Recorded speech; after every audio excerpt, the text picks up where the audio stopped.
దేవుడు మనల్ని పరీక్షిస్తాడు, అన్నీ అనుకూలపరిచి మనల్ని పరీక్షిస్తాడు. టేబుల్ మీద అన్నీ వడ్డించి దేవుడు మనల్ని పరీక్షిస్తాడు. స్తోత్రం చెప్పండి అందరు గట్టిగా.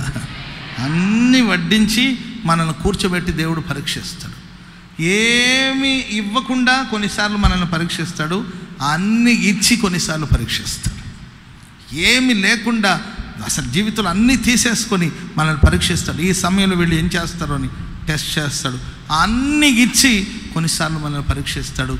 ఏమీ లేనప్పటికీ అన్నీ ఉన్నప్పటికీ మనం అడుగు తీసి అడుగు వేయాలంటే, మనం చేతులు చాపాలన్నా, ఏంటంటే మన తలను తిప్పాలన్నా, కళ్ళు తిప్పాలన్నా, ఆలోచించాలన్నా, ఏది చేయాలన్నా ఆయన చిత్తానికి మనం లోబడి విచారణ చేయండి. ఆ విచారణలో నీకు బయలుపరచబడుతుంది. ఆ దిశగా నీవు అడుగులు వేస్తే నీ ప్రతి అడుగుకు నా దేవుడు తోడుగా ఉంటాడు. ప్రతి అడుగులో దేవుడు విజయాన్ని ప్రసాదిస్తాడు.